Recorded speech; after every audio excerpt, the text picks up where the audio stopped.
Welcome to The Mortgage Voice with Jeff Barton, your voice in the mortgage industry. Each week on this program, Jeff and his guests share their expertise, personal anecdotes, and the latest industry news to keep you in the loop. Now, to provide you with insight and help you navigate the consistently changing world of real estate lending, here is your host for The Mortgage Voice, Jeff Barton. Welcome back, everybody. I'm Jeff Barton, your voice in the mortgage industry. Thanks very much for tuning into the show, to listening, to watching, however you do receive the information that we try to pass out to you on a weekly basis here on the radio show. We're on 5 radio stations, 3 different states. Our coverage is from Albuquerque, New Mexico, up to Las Vegas, Nevada, in Southern California, in the IE, the great IE, as well as up in the Tahoe area, both Nevada and California. Let's see, we're on 8 different podcasts. Daryl, I think you have the list of those because I can't remember them. I sure do, Jeff. It's Apple Right. Podcast, Google Music Play, Spotify, Spreaker, Stitcher, iHeartMedia, Radio.com, and of course the infamous YouTube. I love YouTube. By the way, I've been on YouTube a few times looking around for shows like mine. They're out there. But in terms of the weekly of what we try to do on the radio and these other different media, there's nobody doing what we're doing. It's a public service, really. I own a company called Malibu Funding. Malibu Funding sponsors the show. Really happy that they do what they do in terms of figuring out the budget to pay for everything. But getting information to people about housing. Housing to me is a personal issue. Most people in America who have any wealth at all, who can pass that wealth on, who get to say, yes, we have invested ourselves in America, own a house or have owned a house or will one day own a house. And as we see based on the pandemic and all the other matrices that are out there to look at this kind of thing, you know, in America, the overwhelming number of people as an ethnic group that own the house is white America. And to get people out of poverty, to get people who need to invest more in us, U.S., is all people, not just white people. So how are we doing on that? What are we doing on that? That's what this show is. We're trying to help everybody along. Now, granted, you got to have a job. You got to have good credit. You got to have all the basics that you need. But to prevent people from getting loans purely on the basis of either where they live or who they are or what they look like is ridiculous. And I fought against it. And I try to, in my own particular life and business, promote home ownership for everybody. Why not? One of the things that I think is important is to realize that localities where you live always and will continue to erect barriers.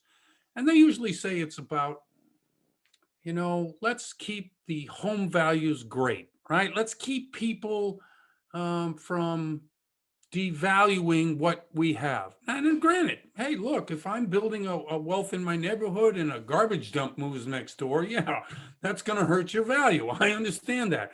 But if you're talking about redlining in particular areas, now all these things are illegal and they're all discriminatory practices. But if you want to really promote this, local towns and cities and states and counties, all these people who have land and building codes need to do a better job of trying to open up the avenues by which people who do not have the money to put down in soft costs or the money to be able to get permitting for something that they want to build because the requirements are just too expensive. Give you a quick example. You go to any city or town in America. Let's choose the one I live in, Malibu, California. Everybody says, "Ooh, Malibu, yeah. Any stars?" No, there are no stars here. This is a small town.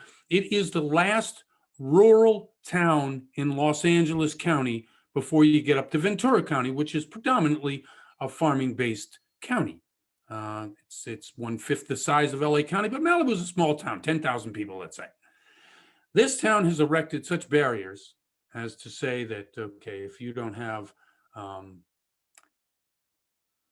first of all, you need an architect. You just can't go in with a plan.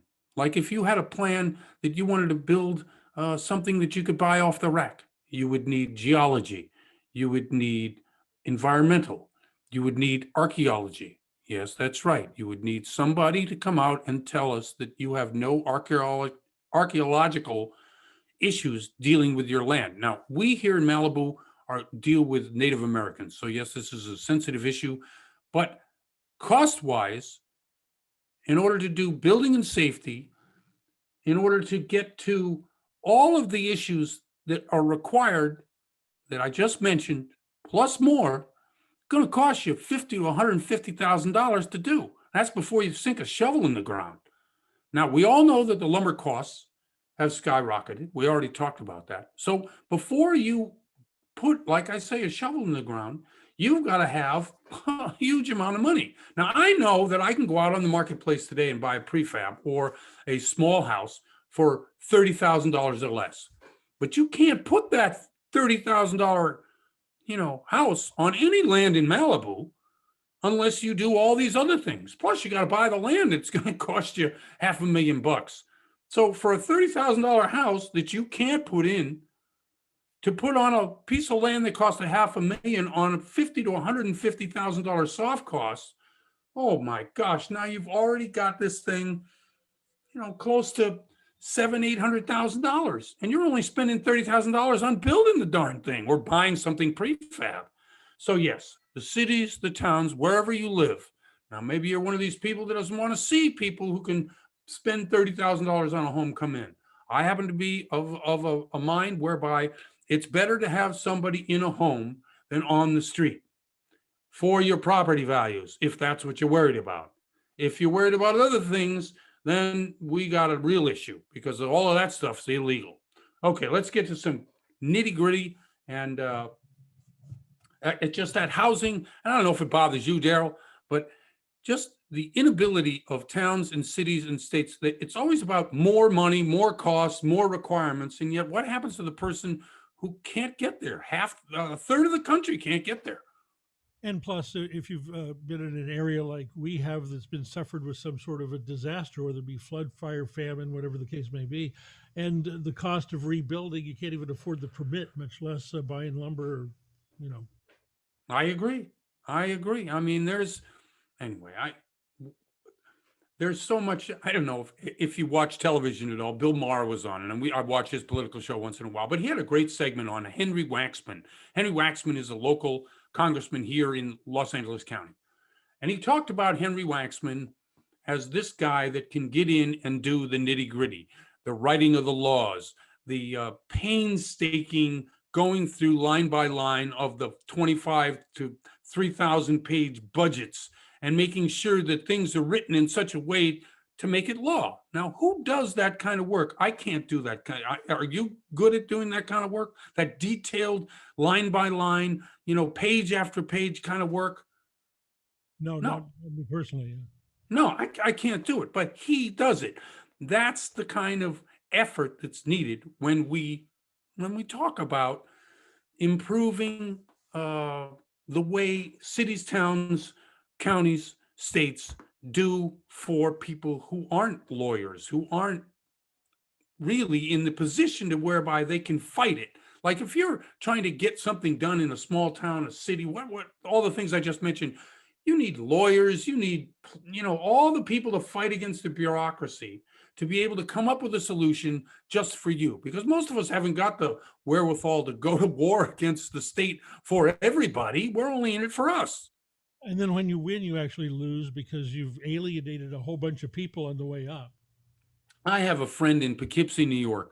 He had a 26 unit complex he was built. He is now 20 years trying to get this thing built because the neighborhood doesn't want him to build it. Now, these are units, right? 26 units, and there's a university up there. There's all kinds of ways that these units would be sold. And he's gone from pricing the units to, for $250,000 all the way up to $750,000, making them affordable versus luxurious. He cannot, it's lawsuit after lawsuit.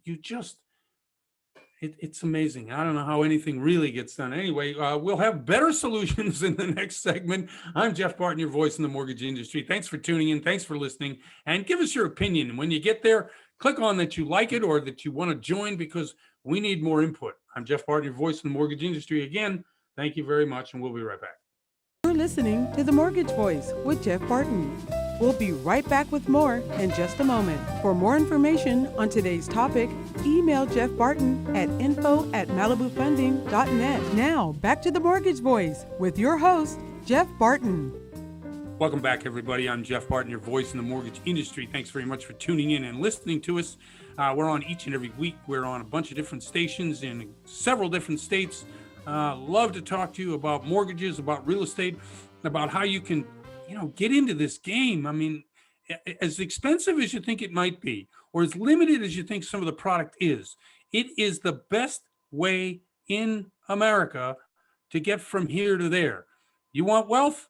Get into some real estate. You want the ability to get some wealth? Well, that's why we brought the next guest on the show. I've been on the show many times. It's Big Tex from TDR Financial, and I appreciate him coming on the show. He's excellent at what he does. Former NFL lineman for who'd you play for? The Cowboys? Tex? Panthers. You played for who? Panthers. Oh, the Panthers. Okay, sorry about that. I didn't mean to, cast aspersions. I know the Panthers and the Cowboys have never really liked each other. But so you're down in Florida right now. Are you going to the Super Bowl? Is that why you're down there? Actually, I am going to sneak in on the Super Bowl. My childhood friend, his son is the quarterback for the Kansas City Chiefs, Pat Mahomes. Nice. Nice. And, but also, I'm a Michigan Wolverine, so I'm a Wolverine. So you got split allegiances here. I don't know how you're going to deal with that. The all-time great against the new MVP, so it's going to be a great one. It's really going to be a good game, and I appreciate that. Now, I know because Tom is nearing retirement age, like closer to 65 than he is to 21. Let's talk a little bit about wealth creation, what you do to be able to help with that, and how you best achieve that, especially if you're a young man, somebody in their 20s just starting out. Oh, Jeff, man, I know since the last time. And first of all, I want to thank you for having me on. I really appreciate it. Sure. But the last time that we were on, I was heading down that 3-lane highway, and now that I'm officially on my own, I'm heading down a 8-lane highway. And when you want to talk about closing the wealth gap, the Nice. numbers that I've done with my clients here recently have proved it, because I just got nominated by the GCIF as top 100 finance and insurance guys globally in the United States because of the gap closing with the wealth. Just Congratulations. those young gentlemen here in Florida, and yes, it is a way to do it. It's something that the Rockefellers and all the wealthy people have been doing for so long. They have been creating their own financial banks through whole life within a mutual company. See, whole life has always gotten a bad name. That's because it was a stock company. But a stock company has to earn for Wall Street.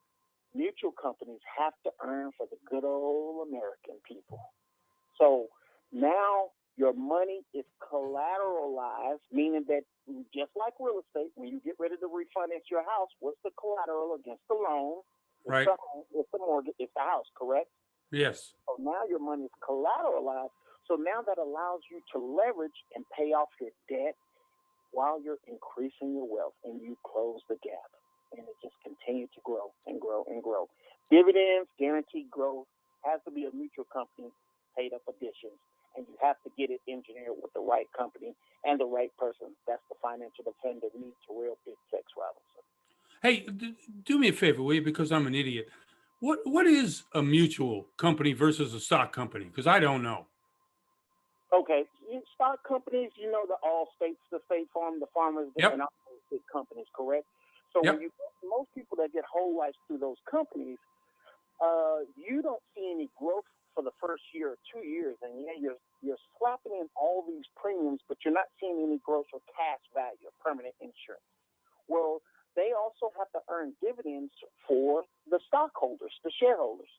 But when you go to a mutual company, that's just like going from a big commercial bank, Bank of America or Chase, to a community bank. That's for the little people. So now they have to earn those dividends and that growth for the actual policy owner. That's the difference between the two. And that makes I a see. difference when it comes to growing your wealth.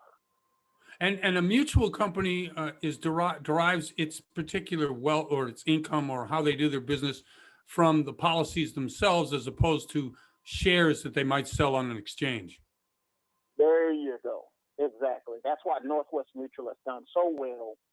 I use Mutual Trust Life, which is some of the mega billionaires use. I mean, look, there's a billionaire out there right now. When you hear billionaires say that I pay less money than my secretary, it's because they have built their financial bank, and then they take tax-free distributions. So imagine being able to take out $10 million a year tax-free and not pay taxes. So if you own your own mortgage company, you're like, since I've built my own financial bank, I don't need to take a salary from my mortgage company anymore and pay taxes. I've built up my financial bank. Why not take tax-free distributions? And guess what? There is no line on the tax 1040 saying that, hey, life insurance distributions, because it's not counted as income. So I can still take out $10 million a year or $60,000 a year, have an Obama phone, food stamps, and live in $1 million house. Right. Hey, do me a favor. Tell me how I get from A to B, right? I mean, you're talking really big numbers, but I'm just, newly starting out. I'm making, $40,000 a year. How can I get in on this? Absolutely. You said the same thing. The young client I just closed, just bought his first home, 23 years old, makes $50,000 a year, got him set up, $200 a month. Right. We build it out to say, hey, your income is going to increase, but you're going to have the option to put more money as your income increases. Right now, you're putting in $2,400 a year. In the next 5 years, your income goes up. Now we're putting in $6,000 a year. Now we're putting in $10,000 a year, et cetera, et cetera, et cetera. But as you have this debt, such as credit cards, student loan, car payment, mortgage, now we can use your money as collateral to pay those things off, and let's transfer ownership. So that mortgage was under Quicken Loan or under Malibu Funding. Guess what? Now you own it, Mr. Client. And so now you continue to make those mortgage payments, but instead of saving that money into your Chase Bank or Bank of America, why don't you put that money back into the Barton Family Bank? That's your account. And that's basically set up through one of these mutual companies, right? Exactly. But it's got to be engineered the right way. And I'm telling you, it closes the wealth gap really quick. This is what the wealthy people have been doing for centuries. Now, let me ask you a question, because what you're talking about sounds great. Now, I know I'm a skeptical old guy, but there must be other people who say, hey, this is way, way too good to be true. There is no chance that, based on what he's saying, that I'm going to retire at X age with X amount of $1 million in the bank. What do you tell them? How do you get somebody to trust you? Show them the numbers, show them, what's going on in terms of the investment. How do you do it? Most importantly is you have to educate first, right, and then demonstrate second. And with the demonstration is showing them the numbers. We have a software that's called Your Family Bank, and it shows them, hey, let's just take you, for example. Let's say all your debt is $200,000. But if you keep paying things the way you are, you also got to calculate the interest. Well, with the interest is $275,000, that's your actual debt. Right. Our software will actually break all that down and show you how much you will save in interest, what you need to do in regards to a roll-up. So when we pay off a bill, we don't now keep that $200 a month now in our savings account. We redistribute that money back to us into our own financial bank. So, and it just grows from there. But you have to show it, because people are visual. You have to show it to them, and that's when it's really good. And again, my son here, he'll be 29 here in a couple of days. Just got him set up, and the average client that has a 30-year mortgage, now we're able to help the clients be out of their mortgage within 6 to 8 years. They're done. Hey, Tex, could you do me a favor? How do people get in touch with TDR? Yes, they can call the office at area code 844-8837. Again, the phone number is area code 702-844-8837, or they can just email me at bigtex, BIGTEX, .tdrfinancialservice@gmail.com. Excellent. Hey, man, have a great Super Bowl, and I'll look for you on the sidelines. Thank you very much, Jeff. I really Thank you. No, that's Terrell Robinson, Big Tex from TDR Financial, and I'm Jeff Barton, your voice in the mortgage industry. We'll be right back. You're listening to The Mortgage Voice with Jeff Barton. We'll be right back with more in just a moment. For more information on today's topic, email Jeff Barton at info@malibufunding.net. Now, back to The Mortgage Voice with your host, Jeff Barton. Welcome back, everybody. I'm Jeff Barton, your voice in the mortgage industry. Thanks very much for tuning in to the show each and every week. If you want to see us, hear us, there's so many ways to do it. We're on 8 major podcasts called the Big 8. Darryl, what are those 8 big companies we're on? Well, they're YouTube, radio.com, iHeartMedia, Stitcher, Spreaker, Spotify, Google Music Play, and Apple Podcast. Okay, excellent. We're on 5 stations, 3 different states, Albuquerque to Las Vegas, in the Inland Empire, a couple of great stations out there, as well as up in Tahoe, both Nevada and California. YouTube, if you go to YouTube, Jeff Barton, the Mortgage Voice, you can see me there, hear me there. We're also do a LinkedIn and a Facebook show 3-4 times a week, about 3 to 5 minutes. Kind of a daily update as to what's happening.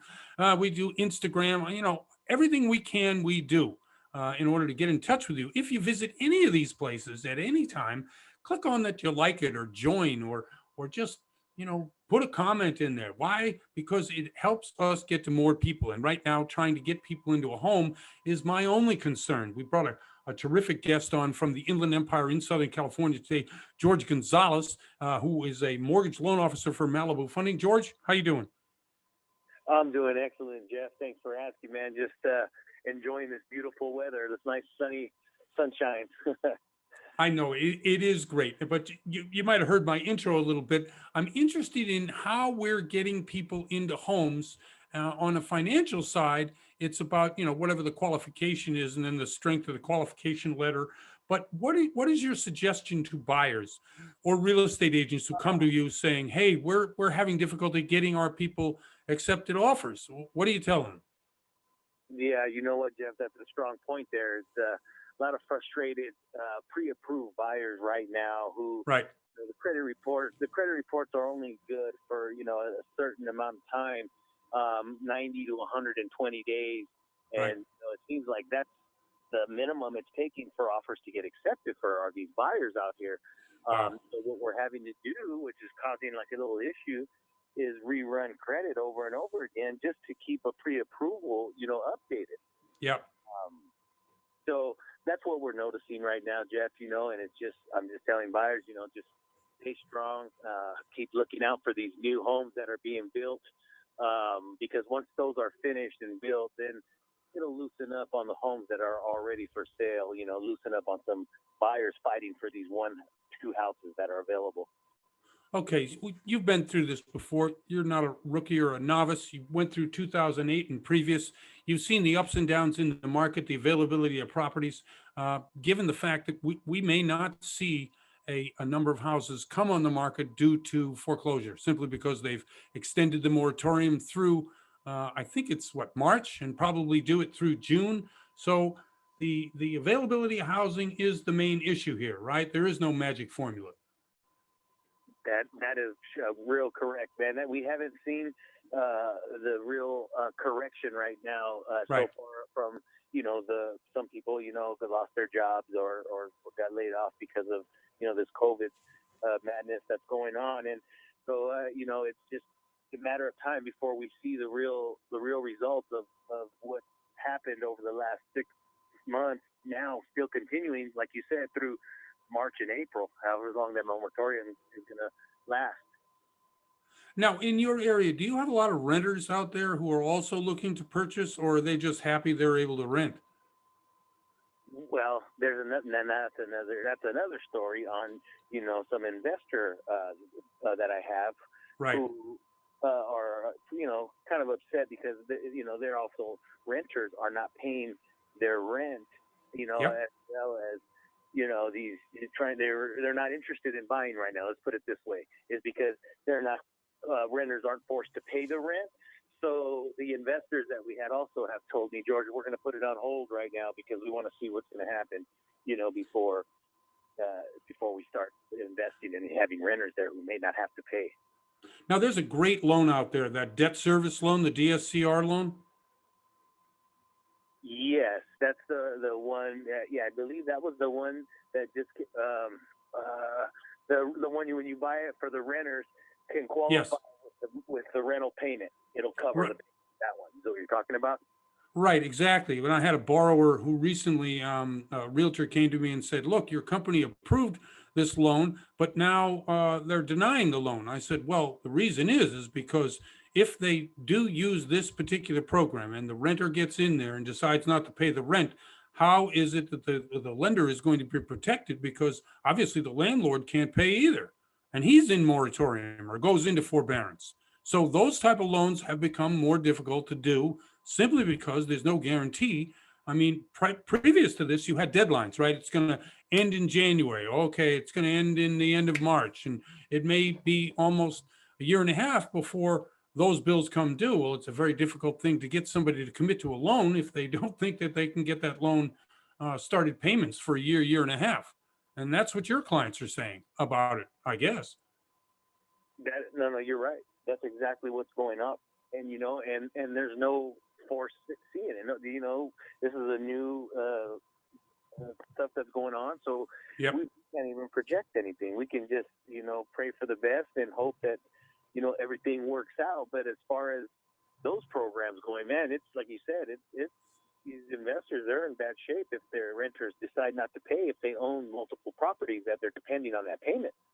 Hey, are you seeing a lot of refinances still? I mean, the market's still pretty good. It looks like it's going to stay that way at least through the first half of the year. Yes, no, the refi. Now that's good too. Now let me give you. I'm glad you brought that up. Now, the refinance is still going good, but there was people who took advantage of that moratorium they had for missing 3 months or whatever, putting on hold last year, and so they're currently behind. So Hmm.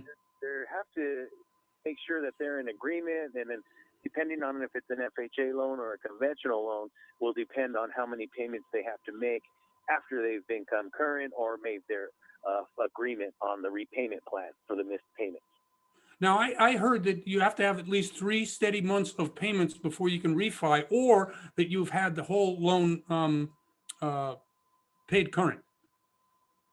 Well, that's what I'm dealing with it right now. I wish you Right. would ask me this question in about 30 more days, because we'll have some answers for this. But I'm going through it now, and I'm finding out as long as they've been current for 3 to 6 payments, and they have an agreement in plan with the bank that they're currently servicing their loan.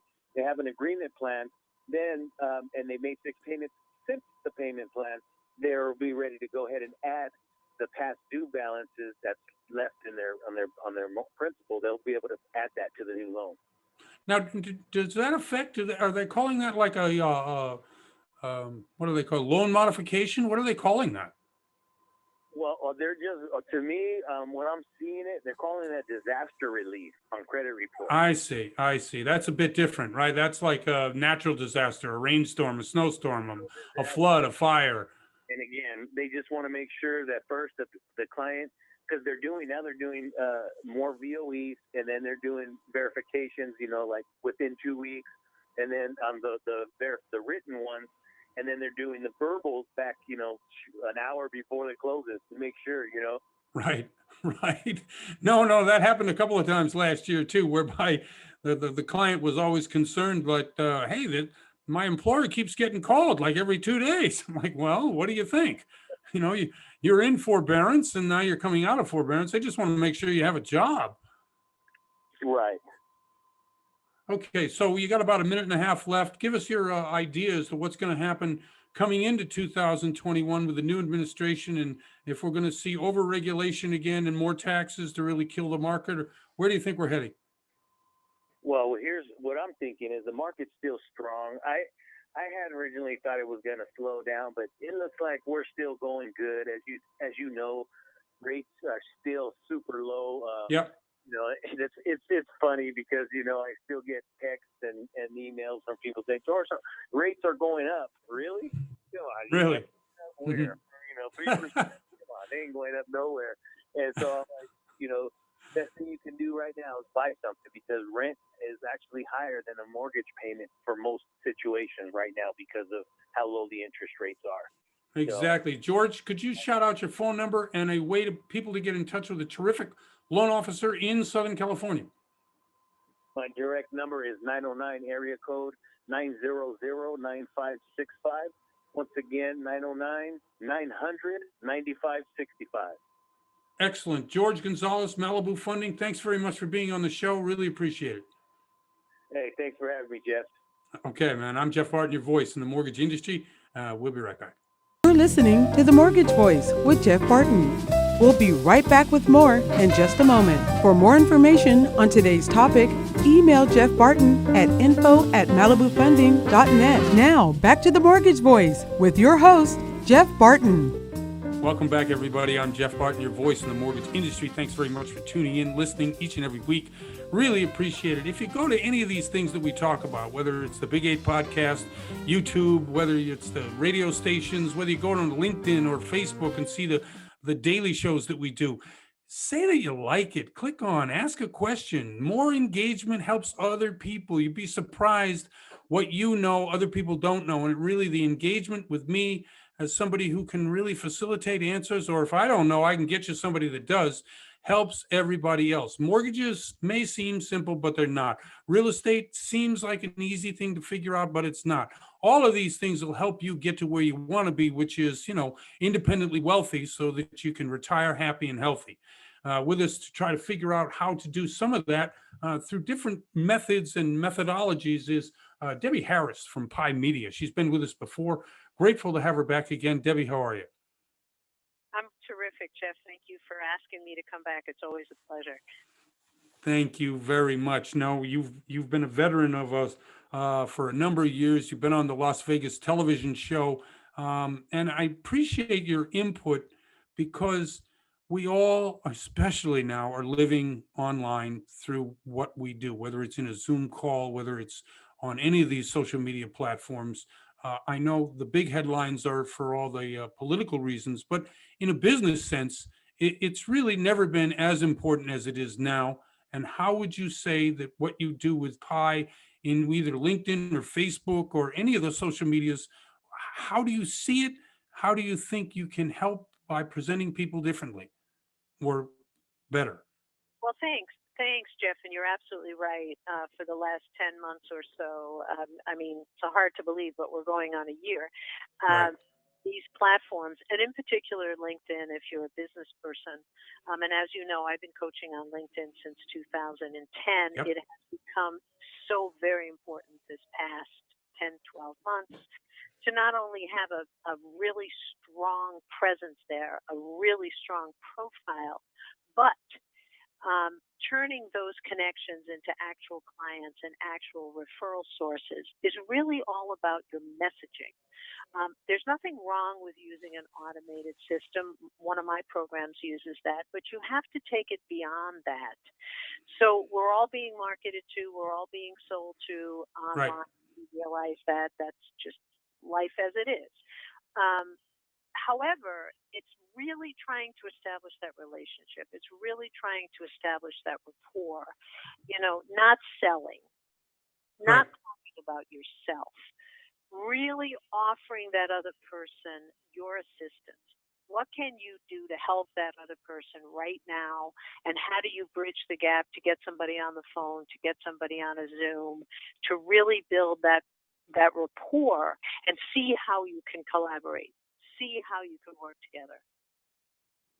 Yeah, I love the way that sounds in practice as well as just in talking, because, like you said, if you're online, you're being sold to, and I don't care what you're doing there, somebody is buying and selling your information, or someone is actually pitching you right then, whether it's background product information or whether it's somebody just saying, hey, this is the best way to do something, please pay me money and I'll show you how to do it even more. Um, so how do we get from, I guess, that mindset into a way by which we can aid in somebody's decision-making process and get a sort of agreement that you can work together on something, and then maybe down the line that person turns into a customer?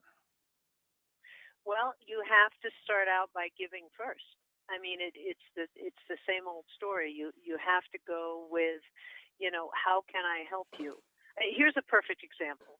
I do a lot of networking. I'm very involved with something called trustequity.com and several other things. And I offer everyone a 20 minutes of my time, no obligation, no sales pitch, no cost, to get on a Zoom and have me give them some tips on their LinkedIn profile.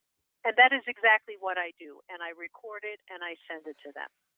And it's free. There is no obligation whatsoever to ever talk to me again. But it's something that I can do. It's something that I can put out there. So for everybody listening, what can you do? What can you put out there? Sometimes it's just information. How can you provide valuable information to someone about your particular industry, your particular business, that is going to help them? It's not about, as you just said, pitching something to somebody. You don't even have a relationship. It's like, getting married on the first date. Right. That I probably receive 20 to 25 sales calls, cold calls, one call close kind of people monthly, every month. And I'm still amazed that people do that. Now, granted, maybe it works. Maybe that's why they keep doing it. But for a customer like me, a client like me, I just can't be sold like that. And I don't really know who can. I don't know people who just do that, and I don't know who they are or how they got my number. There's such a trust factor.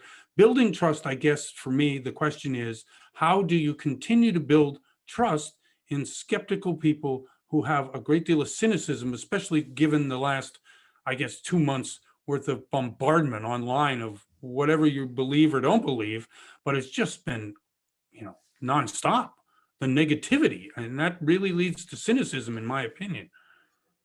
You're absolutely right, and you have to just completely remove yourself from that. Right. So it's really about, hi, Jeff. I'm so glad we're connected. I saw an article recently about what's happening with mortgages in the United States.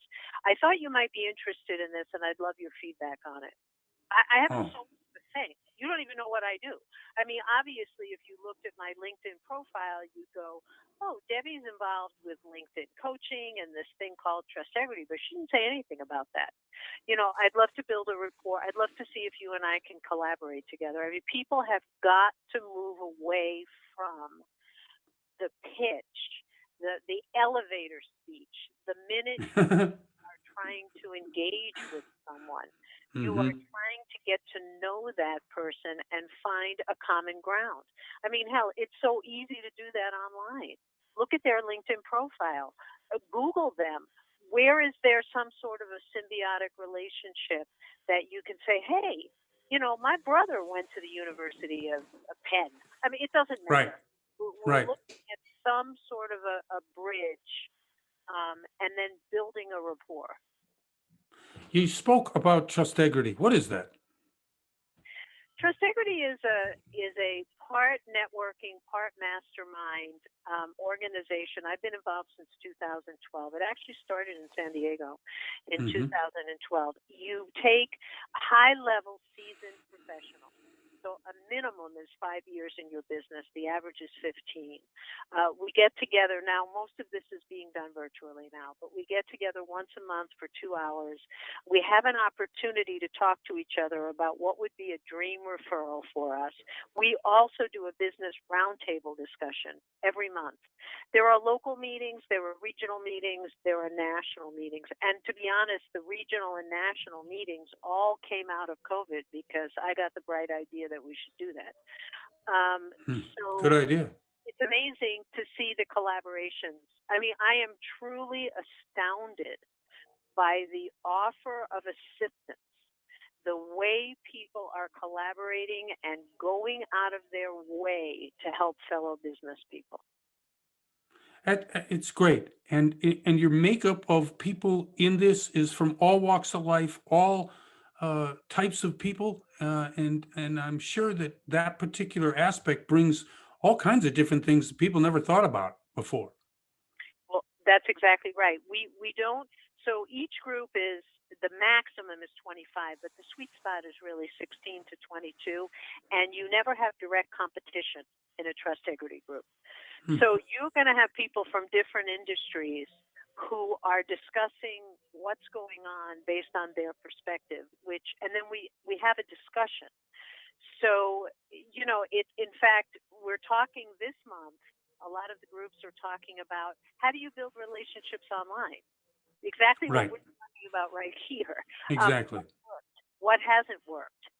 And so you get the valuable feedback from other professionals who have been doing what they've been doing for a very long time and are successful. And therefore, everybody benefits from it.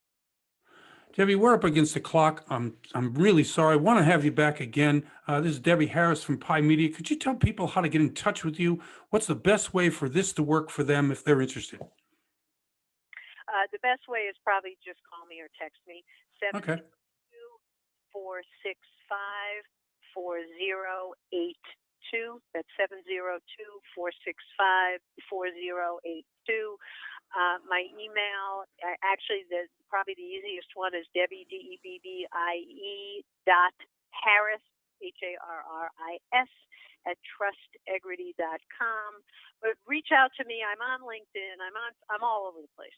Yeah, mate, that's great. You are, by the way, and I love your stuff. Love the videos. Thanks for coming on. I really appreciate it. Thanks, Jeff. Okay, and that's Debbie Harris from Pi Media. I'm Jeff Barton, your voice in the mortgage industry. We'll be right back. You're listening to The Mortgage Voice with Jeff Barton. We'll be right back with more in just a moment. For more information on today's topic, email Jeff Barton at info@malibufunding.net. Now, back to The Mortgage Voice with your host, Jeff Barton. Thank you very much for listening to the show. I'm Jeff Barton, your voice in the mortgage industry, and you are listening to one of, I guess it's 5 different stations, 3 different states. We're all over the place, from Albuquerque up to Las Vegas, Nevada, in the Inland Empire, in Southern California, and up in Lake Tahoe. A bunch of the 8 different, what are they called, Daryl? Oh, they're podcasting. That's what they're called. Exactly. That's so if you could shout out what they are, who they are, it'd be great for people to go there and listen to what we're doing. Yeah, it's Apple Podcast, Google Music Play, Spotify, Spreaker, Stitcher, iHeartMedia, Radio.com, and YouTube. And if you go to YouTube, Jeff Barton, the Mortgage Voice, that's what this show is. You can see this. We're on a couple of other stations, and we bring this timely information to you.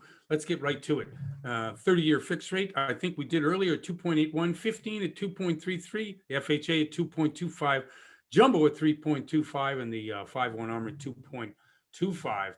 One of the things prior administration in Washington did right before they got replaced by the current administration was the CFPB came out with a seasoning rule. Now, how does this make any difference to you? When we talk CFPB or FHA or Fannie Mae or Freddie Mac, all of these large institutions which confuse the heck out of me and most people, unless it really affects what you're going to do in terms of a daily and how you are going to get your mortgage, right, most people are going to tune out. Well, this one really does affect you. The CFPB, the seasoning rule.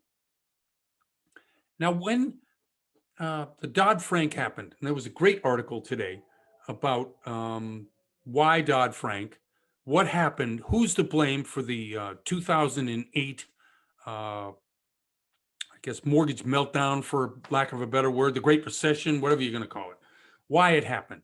And they were comparing it to why, if you've been following it all, what's happening with GameStop and a couple of the other companies trading on Wall Street in Robinhood, the free trading app.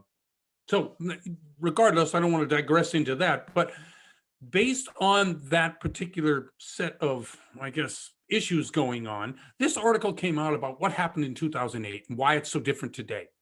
In 2008, obviously, we all know there was a mortgage meltdown. there were 7, 8, 9 different things that happened at the same time, which caused a huge crash.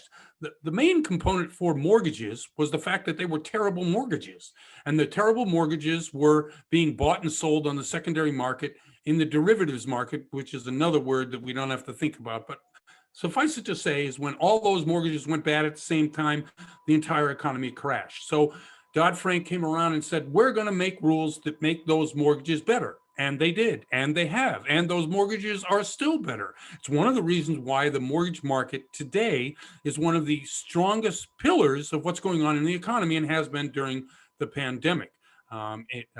Wealth through your home have been built amazingly well during the pandemic, as well as your ability to go out and get a lower payment on that same mortgage. It's terrific. It's really helped and good. But one of the rules during 2008 that they came up with was the debt to income ratio. And that means how much money you make versus how much money you got to pay for your mortgage. That's a debt to income, right? There's two things. There's the mortgage payment and there's the whole income. So those numbers were fixed in stone, 43-36. 43% the debt to income ratio, that was in stone. So what happened is they realized, okay, there's a lot of loans that are really good loans that can't meet that 43%. So what happens to those people? You're just now cutting the pool of borrowers out who are excellent borrowers, but have to spend up to 50% on their loan, on their monthly, in terms of what they make versus what they got to pay out. So they came up with something called the mortgage patch, which allowed the debt to income ratio to exceed the 43%. Now, that particular patch was set to expire and now is set to expire again. And when that happens, what happens to those people in that pool of loans that, one, have been sold and two, will continue to want to be sold to Freddie Mac and Fannie Mae? So the CFPB on December 20th in 2020, this year, decided that the patch we don't need the patch. What we're going to do is we're going to eliminate the 43% DTI rule, but we're going to replace it with a couple of other things. So, okay, now your interest is piqued, right? Because if your loan doesn't have to be a non-QM loan, i.e. not sold to Freddie Mac and Fannie Mae, it means you might be able to get a lower payment on a monthly basis based on the interest rate that you're being charged. Even if it's a quarter point, an 8 point, a half a point, it's a big deal on a 30-year fixed, right? I mean, tens and thousands of dollars. So this is important to you. So what they came up with was this. Okay, if you have a loan that there's a base rate that everybody gets, right? It's called the APOR, something like that. What's it called? It's called the average prime offer rate. Okay, these are all these acronyms that are confusing, but at the same time do mean something. So if you have a base rate, and that base rate, if you add on to that 2.25%, anything below that becomes a qualified mortgage, meaning can be sold to Freddie Mac and Fannie Mae. Now, why is that a big deal? It's because even if you have a 50% debt to income ratio, if in fact a loan is, as I just stated, means that you can have that loan sold, which means that the lender who lends you the money is less risk. And less risk means I can lend more money.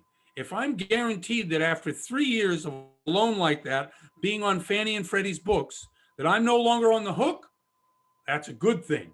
Now, why did they do that?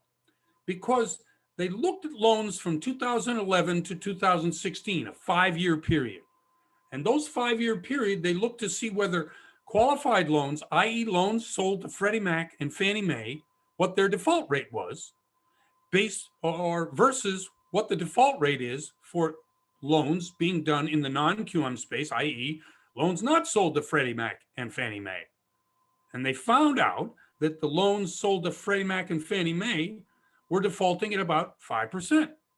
And that's quite typical. It's historical. It's what really happens in those loans in non-pandemic years, in non mortgage meltdown years and non-Great Recession years. But what they found with the non-QM loans is they're defaulting at an even lower rate. So they said, well, why are we penalizing these people by charging them higher rates because we can't have them sold to Freddie Mac and Fannie Mae? So they just said, well, what can we do here? You eliminate the debt to income ratio. You open up more loans to be able to be bought and sold at Freddie Mac and Fannie Mae, and you guarantee that lender after 3 years of payments, i.e., you can't be late, you can't be 60-day late, you can't have more than 2 30-day lates. Those loans are off the lender's hands and are insured 100% by the servicer and Freddie Mac and Fannie Mae. That's a big deal to you because, and that just happened December 20th, kind of a below the radar kind of thing when the world was burning down and blowing up around us, at least on TV, it said so. What really happened was good things from that CFPB director. I think it was not Mark Mulvaney, Mark Calabria. Yeah, it was pretty good. There were a lot of good financial things done during the last administration, during the last few days. A lot of bad things, but a lot of good things for you as the mortgage owner. And that's a really important thing. A couple other things off the top of my head. Residential construction grew at 11.8% in 2020. Now, we need about 1.5 million houses a year to be built. That's just where the demand is. And we're going to continue to need that. We're looking for larger houses for people who want to work at home. And we're looking for a continued loosening of some of the restrictions on lower income houses to be built so that we can build more of them. People in homes is better for the country because people invested in neighborhoods and homes to pass wealth on to their kids is better than having them live on the street or rent. Just the way it is. Anyway, I'm Jeff Barton. I'm your voice in the mortgage industry. Thanks very much for listening, and we'll see you next time. You're listening to The Mortgage Voice with Jeff Barton. For more on today's topic, visit www.malibufunding.net.